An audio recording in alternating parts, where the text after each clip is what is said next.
हरियाणा राज्य का एक जिला जींद। मेरे देशवासियों, तुम्हें सादर प्रणाम। आप देख रहे हैं आयुर्वेद के चमत्कार।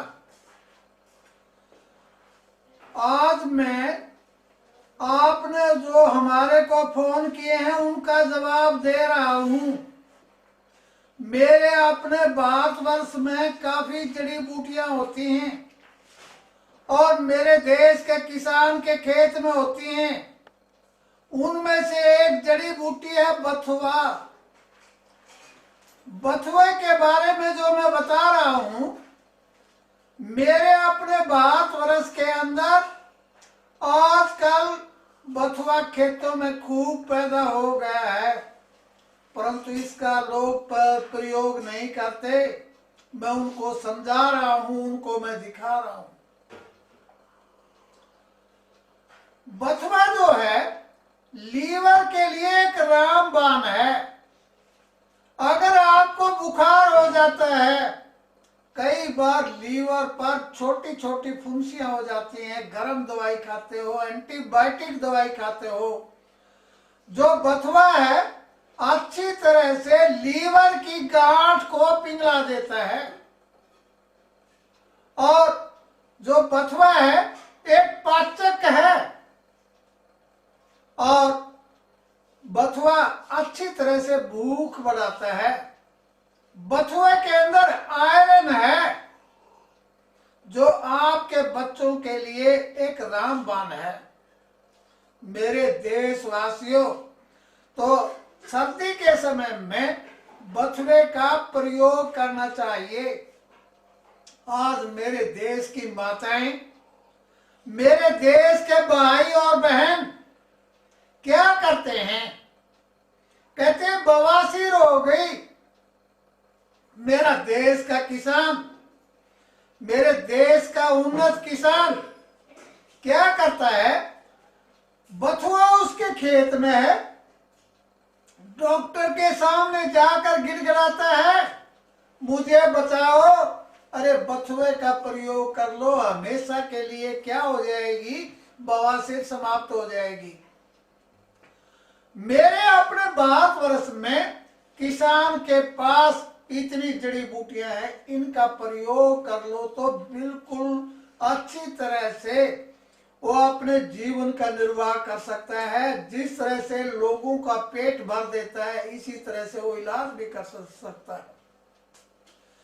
और शाम के समय में जब हम देखते हैं पंसारी या केमिस्ट की दुकान के ऊपर और एक व्यक्ति कहता है मुझे गोलियां लेनी है, मेरे में सेक्स की कमी है, मेरे देश के किसान को बता दो, मेरे देश के किसान को समझा दो बथुए के बीज क्या करते हैं, काम की शक्ति बढ़ा देते हैं, सेक्स को पूरा कर देते हैं, क्यों नहीं इसका प्रयोग किया जाए। मेरे देश की जितनी माताएं ये कहती हैं कि हमारे तो अल्सर हो गया है, क्यों न बथुए का प्रयोग कर लिया जाए, बथुए का रायता बना लिया जाए, बथुए की भुजी बना लिया जाए, बथुए को रोटी में डालकर परोठे बना लिया जाए, क्यों न बथुए का प्रयोग करते। मेरा देश का किसान क्या करता है, इसे जला देता है। मेरे देश के किसान को यह समझा दिया जाए, उसे ये बता दिया जाए बथुए के अंदर पारा होता है। पारा बथुए के अंदर पाया जाता है, परंतु मेरा देश का भोला किसान उसका प्रयोग नहीं करता। पारा बिल्कुल एंटीबायोटिक है। बथुए में से पारा निकाल कर दिखा दूंगा, परंतु मेरे भोले किसान को मैं कैसे समझाऊं, किस तरह से समझाऊं। बथुआ में इतना आयरन होता है, आज समाज के अंदर मैं देखता हूं, चाहे 5 साल का बच्चा है, चाहे 10 साल का बच्चा है, उसमें आयरन की कमी है, खून की कमी है। दूसरी बात, उसकी पाचन क्रिया काम नहीं कर रही है, उसे भूख नहीं लगती लगती है क्यों न बथुए का प्रयोग घर में कर लिया जाए। सस्ता और घर की सब्जी, घर की मुर्गी दाल बराबर कहने वाली बात है। कोई भी व्यक्ति, आजकल के बच्चे बथुआ खाना क्या नहीं करते, पसंद नहीं करते। और आप मुझे फोन करते हो, इसका जवाब मैं आपको दे रहा हूं, दोबारा फिर सुन लीजिए। नंबर 1, बथुआ पाचक है। लीवर का साइज बढ़ गया उसे ठीक कर देता है। जो सर्दी में बथुए का प्रयोग कर लेता है उसे कभी भी जीवन में हार्ट अटैक नहीं होता। रक्त शोधक है, कैल्शियम है।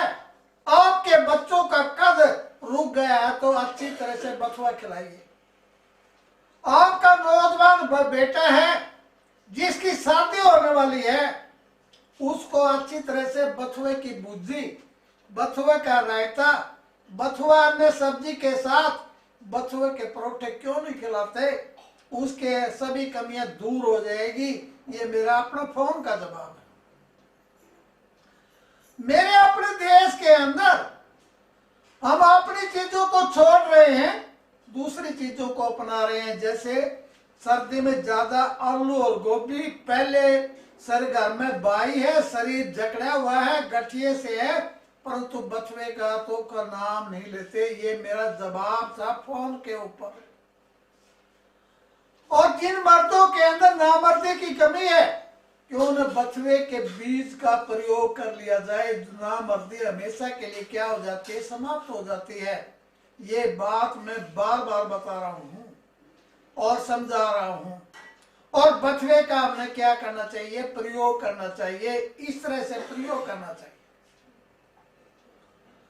आजकल इस हाइब्रिड ने, हाइब्रिड दाल है, सब्जी है, तिलहन है, सलाद है, जो भी हम खाते हैं, वैज्ञानिकों ने आपका पेट भरने के लिए हाइब्रिड अनाज, दाल और फल पैदा कर दिए हैं। उसके बाद हमारे स्वास्थ्य के ऊपर क्या प्रभाव पड़ता है? नंबर 1 जो प्रभाव पड़ता है, हमारे दाढ़ी और मूछ आने लग जाती है, जैसे औरतों के भी आ जाते हैं। और मर्दों की दाढ़ी और मूछ क्या हो जाती है, उड़ने लगती है। ये जीन्स का प्रभाव है, हाइब्रिड का प्रभाव है। तो इन चीजों को औरतें हमारे पास आती हैं और बार बार कहती हैं, क्या कहती हैं, एक ही बात होती है, हमारे चेहरे पर बाल हो गए। मैंने तो अपनी बेटी की शादी करनी है, इसके चेहरे पर बाल हो गए। एक हमारे यहाँ होती है कड़वी तोरी, नोट कर लीजिए।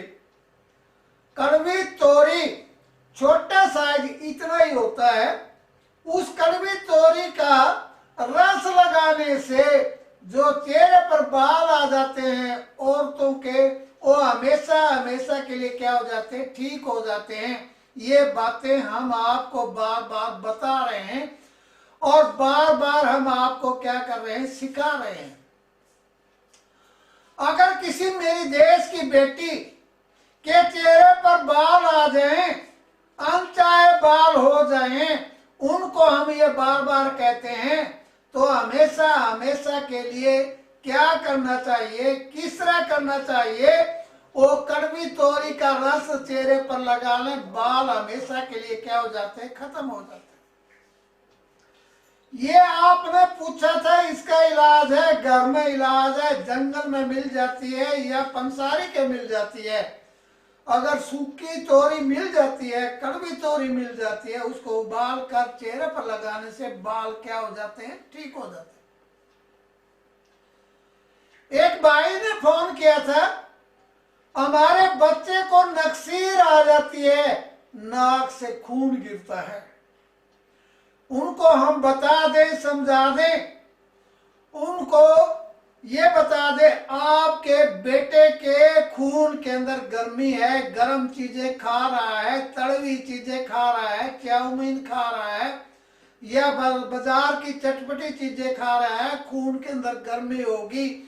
और जिसको कहते हैं रक्त पित्त कहते हैं, रक्त पित्त को दूर करने के लिए मेरे अपने 22 वर्ष के अंदर आंवला है। ये आपका फोन का मैं जवाब दे रहा हूं।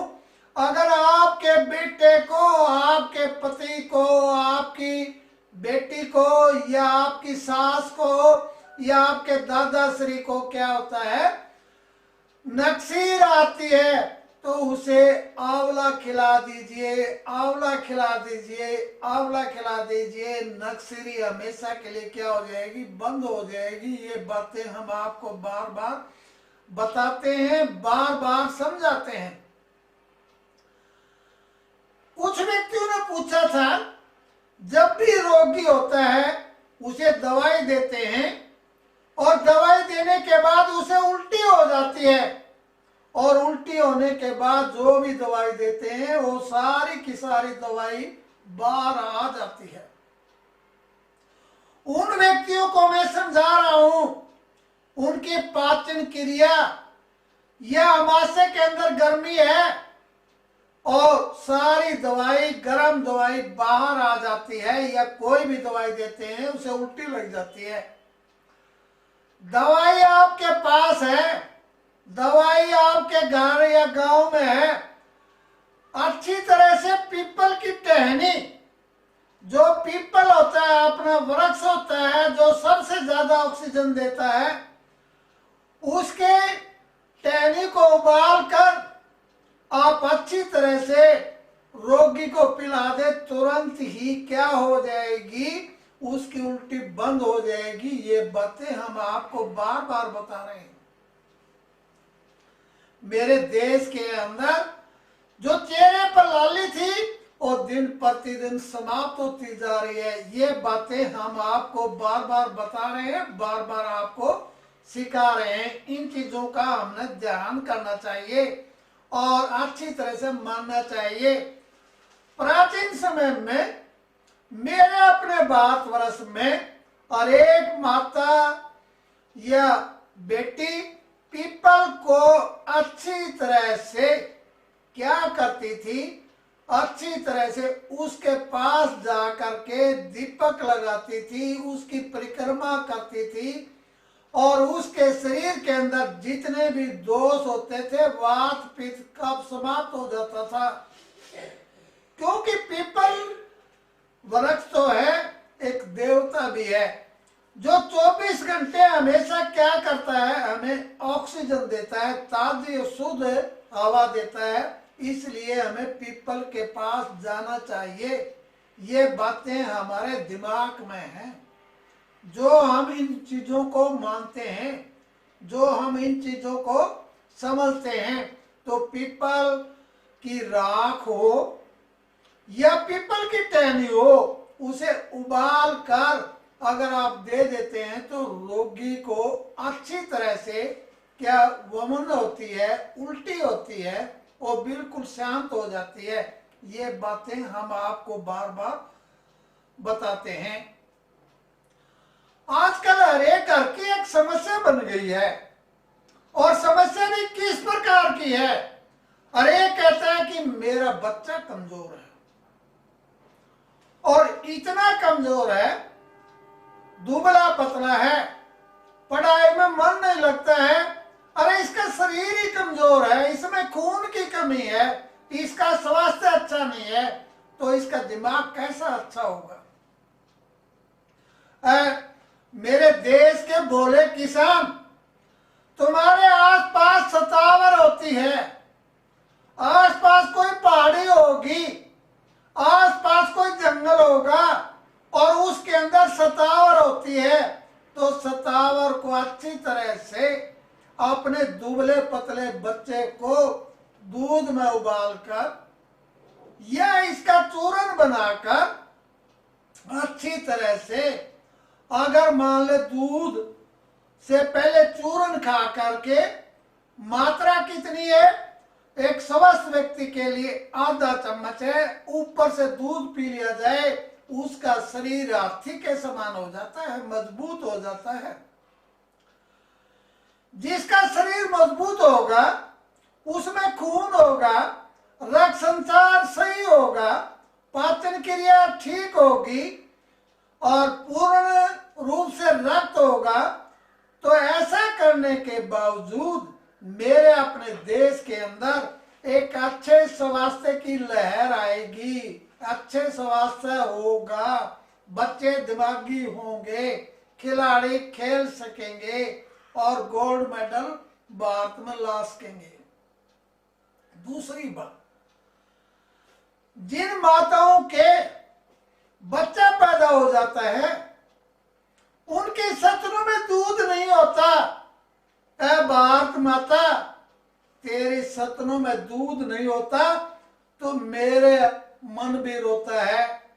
कैसे वो भारत का लाल बनेगा, किस तरह से डॉक्टर और इंजीनियर बनेगा, कैसे वो देश की सेवा करेगा और कैसे गोल्ड मेडल लाएगा, ये बात मैं आपको बता रहा हूं, समझा रहा हूं। एक चीज पर रट लगा रखी है, जीरा दे दो अगर मान ले सतनों में दूध ना हो। दूसरी बात मैं आपको बता रहा हूं, सतावर को उबाल कर दूध में दे दो। दुनिया की कोई ताकत नहीं है जो देश की बेटी देश के लिए लाल पैदा करती है, उसके सतनों में दूध हो जाएगा और एक अच्छी खुराक है। इसका कोई भी लोग क्या नहीं करते, प्रयोग नहीं करते। अगर मां के सतनों में दूध नहीं होगा, उसका बच्चा भी कमजोर होगा और बच्चा कमजोर होगा तो मेरा देश कमजोर होगा। ये बात मेरे दिमाग में है। अगर मान लीजिए मेरे अपने भारतवर्ष में मेरी देश की जो माताएं हैं और वो बच्चे को जन्म देती हैं और बच्चा को दूध पिलाने के लिए उनकी सतनों में क्या नहीं है, दूध नहीं है। बच्चा गाय भैंस बकरी का दूध पिएगा, परंतु मानव जैसा दूध कहां मिलेगा। देश की माताओं को मैं कहता हूं, उनके चरणों में प्रार्थना करता हूं, जरूर से जरूर सतावर को लें, दूध में उबालें, अगर नहीं पी सकती है हल्का मीठा डालें। मीठा तो वैसे जहर ही होता है। जरूर से जरूर अपने बच्चे को सतावर दूध में उबाल कर पीजिए और उसे दूध पिलाइए। जो माताएं मां बनने वाली हैं, महीना 2 महीने पहले भी पी लिया जाए सतावर के दूध को, उसके सतनों में दूध की कमी नहीं होगी। मेरा भारत का लाल, मेरा देश का सपूत अरस पुष्ट होगा, मोटा होगा और भारत का नाम रोशन करेगा। ये बात मैं बार बार बताता हूं।